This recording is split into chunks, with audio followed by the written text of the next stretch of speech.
pra me shtetin e Teksasit.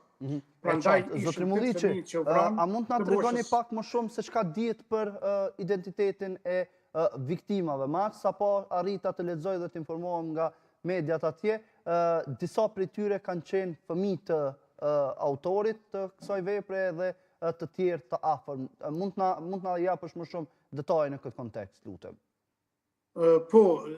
gjithsej pra kanë qenë 8 fëmijë që u vranë, të cilët ishin pra të moshës minore nga 3 deri në 11 vjeç. Kështu pra ka theksuar zëdhënësi Departamentit të Policisë së Shreveport Christopher Bardelon, ku të gjithë pra të vdekurit ishin të mitur dhe gjatë një konferencë për shtyp pra kanë theksuar edhe zyrtarë të tjerë policor pra të këtij qyteti amerikan. Personi i armatosur pra është identifikuar si Shamar Elkins, ku besohet se ka qelluar një grua së pari brenda libanese përpara se ai të kalonte apo të lëvizte në një shtëpi tjetër rreth një bloku më tej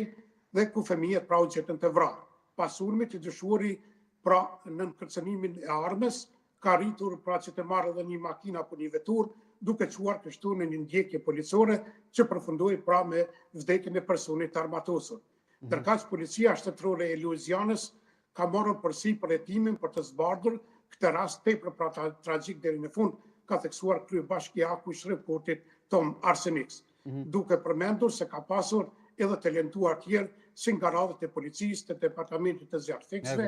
po edhe të personelit mjekoligjor. Zotri Mulliqi, po, ndjet që ndër në pres, dihet deri më tani janë bërë publike ose ka tashëtheme mbi atë se kush ka mund të jetë motivi kryesor për këtë vrasje? Po, deri më tani dihet se viktimat ishin pra 3 djem dhe 5 vajza, ku sipas zyrës së mjekut ligjor është konstatuar se Shamal Elkins dhe gruaja e tij ishin pra në mes të ndarjes apo në prag të divorcimit të tyre dhe do të paraqiteshin pikërisht sot ditën e hënë në gjykatë, ka theksuar Crystal Brown, e cila pra ishte kushërira e njërës prej grave të plagosura. Ky krim pra është cilësuar një nga krimet pra të ashtuquajtura si dhunë me familje, sepse pothuajse të gjithë të vrarit ishin pra familjar të Shamer Elkins, pra i cili është dhe dorasi i këtij krimi të rënd. Sipas hetimeve fillestare në këtë incident ka ardhur pra si pasojë pikërisht e grindjeve familjare dhe asaj që çifti pra në martesë kishte mosmarrëveshje të mëdha dhe të thella në mes tyre, dhe ndërkaq zoni Alice Morelli ka theksuar se prokuroria e përgjithshme së gjitha agjencitë e tjera të hetimit përkatësisht të zbulimit janë vënë në lëvizje për të ndërgjuar deri në fund pra këtë rast i cili cilësohet një nga rastet më tragjike dekadave të fundit në shtetin e Louisianës. Në një vendim të gjykatës së lartë pra të Shtetit Bashkuar të Amerikës, le të përmendet se janë duke u bërë përgatitje për reforma të thella në aspektin e sigurisë, por edhe të kufizimet të drejtave të armbajtjes me leje të personave të ndryshme në Shtetet Bashkuara të Amerikës. Ajo që vlen për të përmendur